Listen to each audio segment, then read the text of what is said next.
Je ne vais pas présenter la claque parce que vous la connaissez, mais je vais juste vous présenter très rapidement les deux principes de la claque. Premier principe, c'est tout simplement que vous avez le droit de participer, vous avez le droit de m'interrompre, vous avez le droit de dire ce que vous pensez, de partager vos expériences. Ça, c'est le premier principe, c'est autrement dit, vous avez le droit de claquer. Et puis également, le deuxième principe, c'est si vous en avez votre claque, vous pouvez partir aussi. Au moins moi, ça me permettra de savoir si je suis bon ou pas. Donc aujourd'hui, je vais vous faire une présentation très synthétique qui s'appelle « Je m'appelle Mohamed, bonjour, je suis heureux d'être là. Mon métier, c'est juste de provoquer de l'enthousiasme chez les gens. » Voilà. Et puis aussi, essayer de créer de l'enthousiasme à passer les gens à l'action. Et c'est pour ça que je porte des t-shirts qui s'appellent « L'action et le remède » parce que je suis persuadé d'une chose, c'est que l'action soigne tout, tous les doutes, toutes les questions, tout ce genre de choses. Comme je viens de le dire, toutes les claques, elles commencent par de l'enthousiasme. Le mien en l'occurrence. Vous ne me verrez jamais faire une claque si je ne suis pas enthousiasmé par elle. Forcément, si je suis en train de vous présenter quelque chose, c'est que je suis excité à l'idée de la faire. Et celle sur les punchlines en particulier, c'est une des confs que je pense que j'ai été le plus excité à l'idée de la faire. Ça fait des mois que j'en parle et c'est la première fois que je la fais. C'est à un point où je me suis même laissé beaucoup de temps pour pouvoir bien la préparer et pour ne pas la bâcler. Sauf que, il y a quelques jours, j'ai maudit le Mohamed du passé. J'ai maudit le Mohamed du passé, son enthousiasme. Pourquoi? Parce qu'il n'a jamais pensé au Mohamed du présent et à ses galères.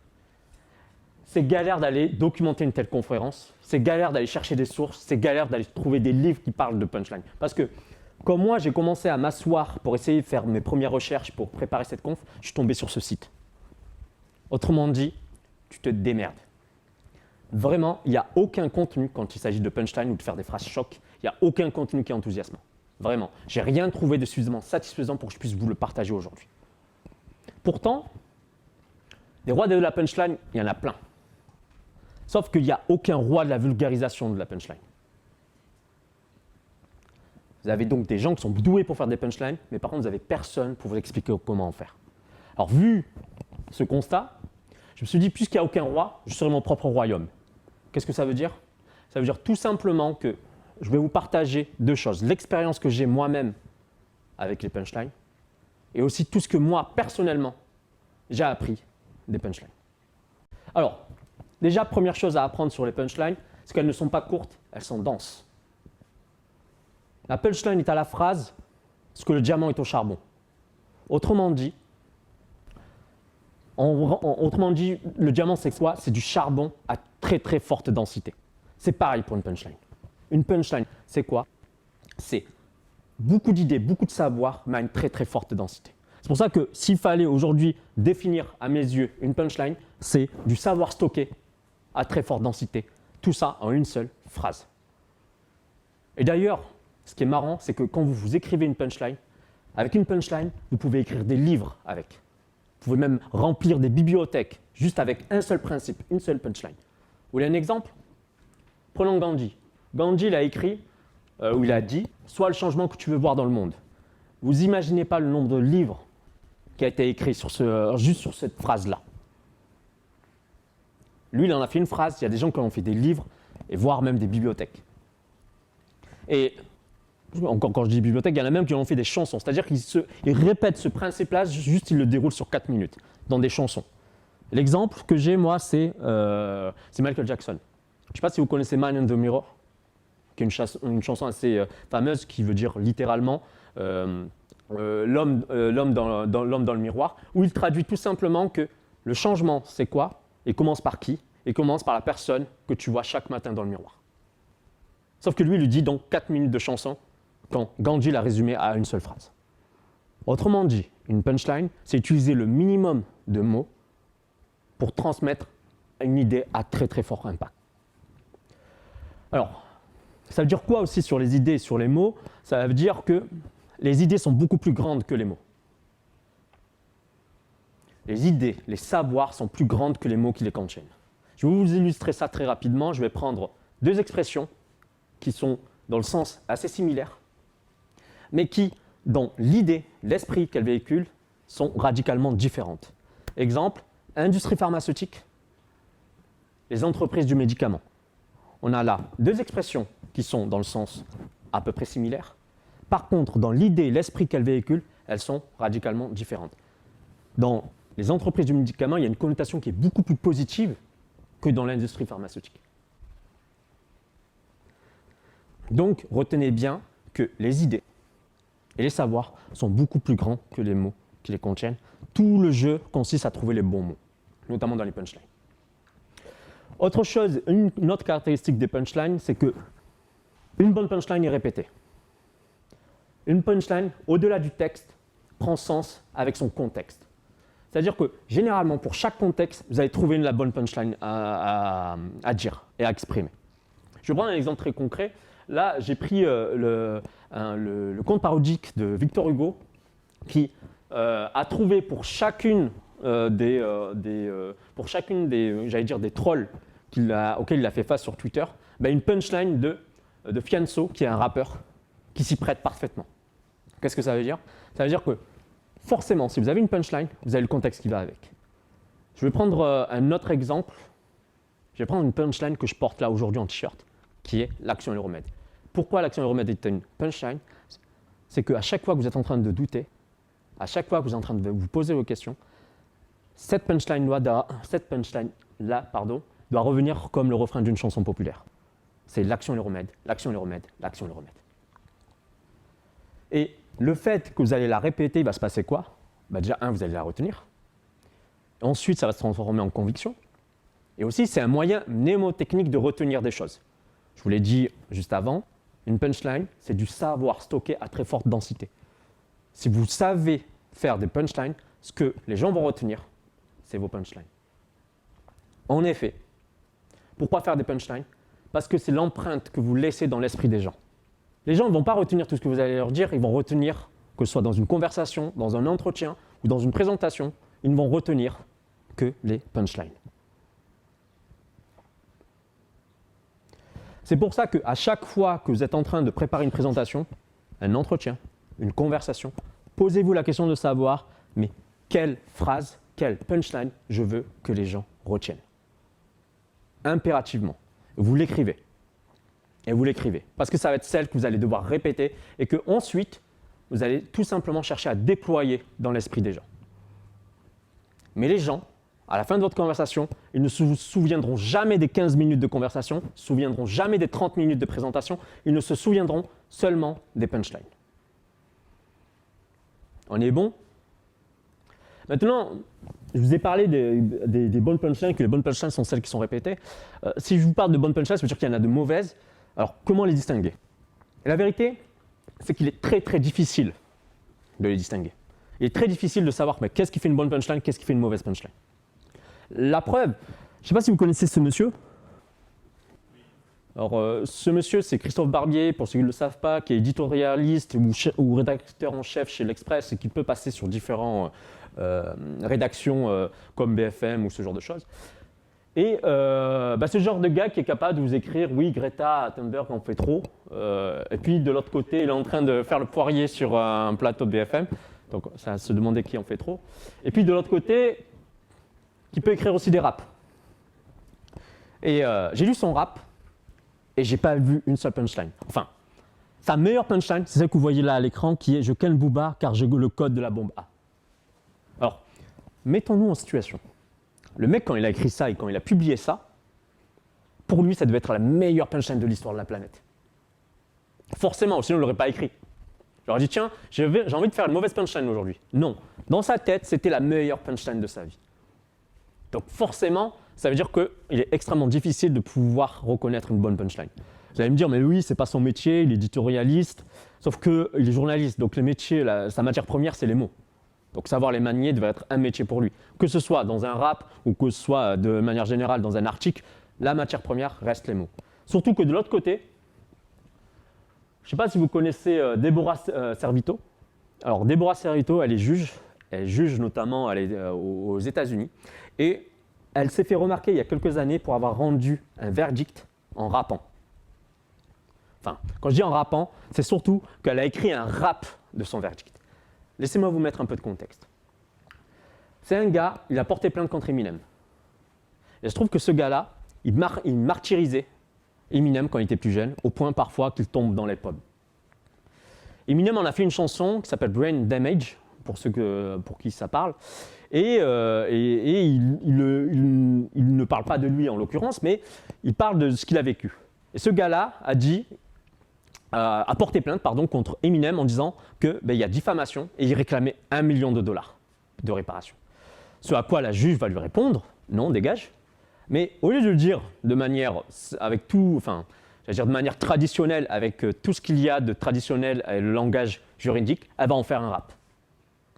Et l'une des punchlines, l'une des meilleurs morceaux que j'ai retenu, parce qu'il faut admettre, c'est pas non plus la meilleure punchline de l'histoire, c'est the lyrics are stories no one would take as fact. Autrement dit, les paroles sont des histoires que personne ne prendrait pour vrai. Et en réalité, ce qu'elle est en train de dire là, c'est que les artistes mentent pour dire la vérité. C'est hyper, parce que là, je suis en train de faire l'interprétation de ce qu'elle a écrit. Mais si vous vous placez dans le contexte de vous êtes un artiste, que ce soit musicien, que vous êtes un comédien, forcément, quand vous jouez Iron Man, vous n'êtes pas Iron Man. Vous jouez un rôle, donc vous êtes en train de mentir.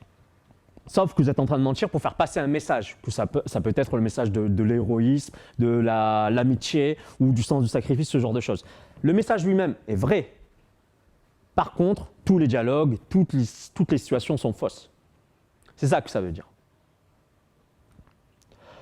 Donc tout ça pour dire quoi au final? Pourquoi je prends ces deux exemples entre Christophe Barbier et une juge aux États-Unis? Pour retenir une chose, c'est que la punchline ne porte pas d'uniforme. Une punchline, ça peut venir de n'importe où. Ça peut venir aussi de n'importe qui. Et la réalité, c'est quoi? C'est que la plupart du temps, on n'a même pas besoin d'écrire les punchlines, il faut juste apprendre à les reconnaître. Et ça, c'est l'aveu de Medine, qui est un rappeur, je ne sais pas si ça vous parle, mais Medine lui-même dit « Je n'écris jamais mes punchlines, j'écoute juste les gens. Ils ne se rendent même pas compte qu'ils ont des punchlines à chaque fois. Ils ont de l'or dans leurs paroles. Moi, tout ce que je fais, je me contente de les collectionner comme je collectionnerais des papillons. » C'est ça la particularité, d'abord, pour les punchlines, c'est de savoir les reconnaître. Alors, et c'est même, je pense, l'un des principaux talents quand il s'agit de punchline. Parce que là, je peux vous distribuer les cartes, un jeu de cartes à tout le monde, identique, et que je vous dis, venez on joue au poker. Sauf que là où certains vont voir des carrés d'as, des quintes flush, ce genre de choses, d'autres verront juste des chiffres avec de jolies couleurs. Et forcément, si tu sais reconnaître des combinaisons de cartes gagnantes, tu peux gagner. Et ça peut être un avantage injuste pour la plupart des gens. Donc, retenez bien une chose, il faut savoir reconnaître une punchline. Alors, comment les reconnaître? Alors ça, c'est très très difficile. Moi, j'applique un principe qui est une punchline, je le sais quand j'en entends une. Alors, d'où me vient ce principe? Parce que ça paraît être évident. Alors, laissez-moi vous raconter une histoire. Je pique ce principe à une anecdote qui s'est déroulée dans les années 60 aux États-Unis. On est en pleine période de macartisme. Il y a des comités de censure un peu partout, notamment pour le cinéma. Et il y a une œuvre qui ne passe pas le comité de censure. Or, le réalisateur, le producteur trouve ça injuste, il trouve que c'est de l'art, sauf que le comité de censure dit non, c'est une œuvre obscène et pornographique. Alors il se passe quoi? Il porte l'affaire devant la Cour suprême, et en portant l'affaire devant la Cour suprême, s'ensuivent des mois de débats pour essayer de déterminer sur quels critères on peut évaluer cette œuvre, pour se dire c'est de la pornographie ou ça n'en est pas. Et puis un jour, tu as un juge, il dit au sujet de la pornographie, il dit « I know it when I see it ». Je le sais quand je le vois, que c'est la pornographie. Qu'est-ce que ça veut dire derrière? Ça veut dire que la pornographie ne fait pas débat. S'il y a débat, ça veut dire qu'il y a doute. S'il y a doute, c'est que ce n'est pas de la pornographie. S'il n'y a aucun débat, c'est de la pornographie. Et du coup, pour la punchline, c'est la même chose. Comme pour le porno, la punchline ne fait pas débat. La punchline ne fait pas. Si vous avez une phrase, vous êtes en train de vous dire est-ce que c'est une vraie punchline ou pas, c'est que si elle fait débat, c'est que ça n'en est pas une. Et ce qui est marrant, encore là, c'est que là, je vous ai montré I know it when I say it, qui est une punchline, qui est même devenue un principe juridique. Sauf que le gars, quand il a dit cette phrase, il ne s'attendait pas du tout à ce qu'elle soit reprise. Lui, il a dit ça comme ça. Et ça en est un point où il est triste que la seule chose, dirais-je, de mémorable et de remarquable qu'il ait laissé dans la vie, c'est juste cette phrase. Ça veut dire quoi, savoir reconnaître les punchlines? C'est qu'à un moment donné, il faut développer sa sensibilité au punchline. Il faut développer sa sensibilité au punchline. Comment on fait? C'est simple. À un moment donné, si vous voulez vider votre bouche, il faut remplir votre tête de punchline. Alors, moi, à mon niveau, j'utilise 4 sources. J'ai 4 sources pour trouver, m'inspirer et fabriquer des punchlines. Ma première source, ce sont les citations. Et notamment, j'ai un site que j'affectionne énormément qui est Goodreads. Alors, Goodreads, pour ceux qui ne savent pas c'est quoi, c'est une sorte de TripAdvisor des livres, où les gens donnent leur avis sur les livres, mais également peuvent faire les recueils des meilleurs morceaux des livres. Donc, si vous n'avez pas forcément le temps de lire un livre ou vous voulez découvrir si un livre vaut le coup ou pas, vous pouvez y aller, vous mettez Goodreads, le nom du livre et quotes à la fin, et vous avez ce que les gens ont retenu de ce livre. La deuxième source, c'est le cinéma. Bien sûr, les répliques cultes. Pour prendre un exemple, moi j'ai pris Le Parrain, sois proche de tes amis, encore plus proche de tes ennemis. Vous n'imaginez pas le nombre de punchlines qu'on peut trouver au cinéma. Et de toute façon, si vous les imaginez bien, toutes les répliques cultes. Il y a aussi le rap. S'il y a vraiment une discipline qui a fait de la punchline son sacerdoce, c'est le rap. D'ailleurs, punchline, ça vient directement de cet univers-là du rap. Et pour vous illustrer ça, moi j'ai pris Booba. Comment ne pas être un pitbull quand la vie est une chienne? Ce qui est très très imagé. Et puis enfin, dernière source, ce sont les sketchs. Vous pouvez trouver notamment dans les sketchs ce que j'appelle les c'est pas moi qui l'appelle comme ça, mais ce qu'on appelle les one-liners, qui sont des blagues d'une phrase. Il y a énormément de matière à faire des punchlines. Je sais pas, pour vous illustrer ça, vous vous rappelez des blagues ta mère est tellement grosse que nanana nanana. C'est la même chose. Vous pouvez trouver des blagues d'une phrase. Et ça ne veut pas dire qu'il faut les reprendre telles quelles. Ça veut dire que vous pouvez les reprendre et les réadapter pour les remettre dans un autre contexte. Et puis sinon, vous pouvez aller utiliser des perles du bac, qui est pas mal. Moi, j'ai juste fait un copier-coller d'une perle du bac. Je me suis retrouvé au journal de France 2. Vous n'imaginez pas comme c'est hyper frustrant. Vous écrivez des trucs originaux tous les jours. Et le seul truc pour lequel vous passez au journal, c'est un truc que vous avez copié sur un obscur site. Du coup, comme je vous le disais avant, si vous voulez vraiment faire des punchlines, il faut remplir votre tête avant de vider votre bouche. C'est-à-dire qu'il y a le process qui est important, c'est qui est de lire et d'écrire. Lire et écrire sont les poumons de la même respiration pour la punchline. Forcément. Pourquoi? Rien que le fait de lire, vous allez lire déjà des choses qui vous semblent bonnes. Et parce qu'elles sont bonnes, vous allez les imiter. Vous allez commencer à écrire en les imitant. C'est pour ça que je vous dis beaucoup, lisez pour ensuite écrire, parce que vous allez forcément vous inspirer par ce que vous lisez. Et puis aussi, autre chose, c'est que ce dont on ne se doute pas, c'est que au final, on a tous les mêmes mots. Je veux dire, mon dictionnaire n'est pas différent de celui de Vincent, ou celui de Nina, ou celui de Frédéric. Nous avons tous les mêmes mots. Et puisqu'on a les mots de tout le monde, tout le jeu va consister à écrire comme personne, notamment les punchlines. En réalité, il s'agit juste de travailler les mots. On a tous les mêmes ingrédients. Quand je vous dis qu'on a tous les mêmes mots, on a tous les mêmes ingrédients. Comme je l'ai dit juste avant, il n'y a pas de cuisine. Enfin, pardon, il n'y a pas de recette. Personne n'a trouvé la recette pour faire des punchlines. Il n'y a aucun roi de la vulgarisation de la punchline, donc il n'y a pas de recette. Donc tout ce qui concerne finalement la punchline, c'est de la cuisine. Il s'agit juste de cuisiner les mots jusqu'à en obtenir la saveur que l'on veut. Alors maintenant, parfois c'est difficile, surtout quand on débute, on se dit mais par où je peux commencer? Alors un conseil, commencez par cuisiner les mots des autres. Parce qu'en réalité, tout est brouillon. La plupart des gens lisent des choses et se disent que c'est absolu, que je ne peux plus le changer.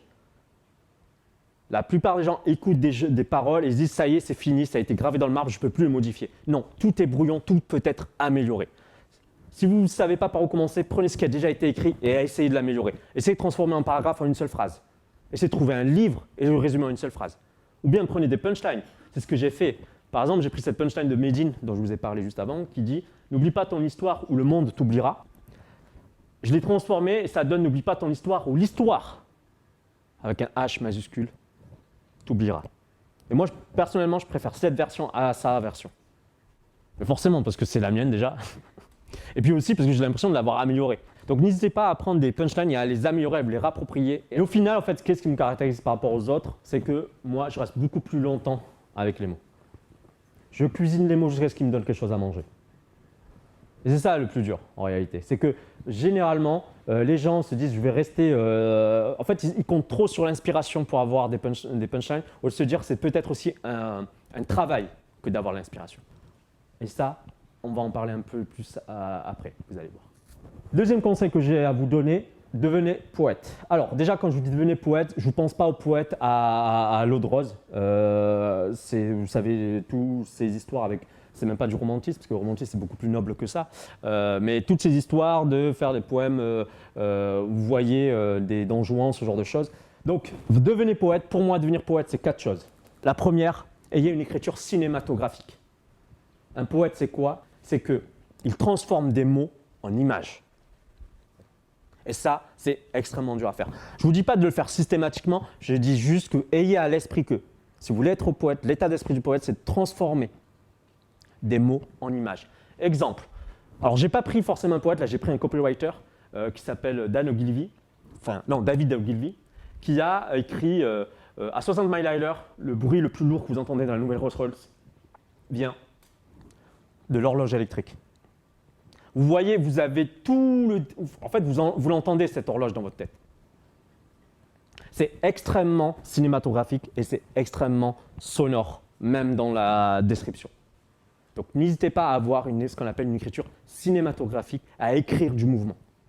Deuxième chose que tu peux faire en tant que poète, c'est labourer des champs lexicaux. On parlait tout à l'heure que, au final, on est limité par les mots qu'on utilise. Pour en utiliser, en moyenne, c'était 500 ou 600, quelque chose comme ça. Sauf qu'il y a à peu près, si je ne dis pas de bêtises, 50 000 mots dans le dictionnaire. Donc on utilise l'équivalent de donc 1% du dictionnaire. Donc n'hésitez surtout pas à labourer les champs lexicaux. Par exemple, ça c'est un t-shirt de la claque, c'est si personne veut ta chute, c'est que tu n'es pas allé assez haut. Qu'est-ce que ça veut dire? Ça veut dire que forcément si tu as du succès, quelqu'un veut ton échec. Sauf que je ne l'ai pas dit comme ça.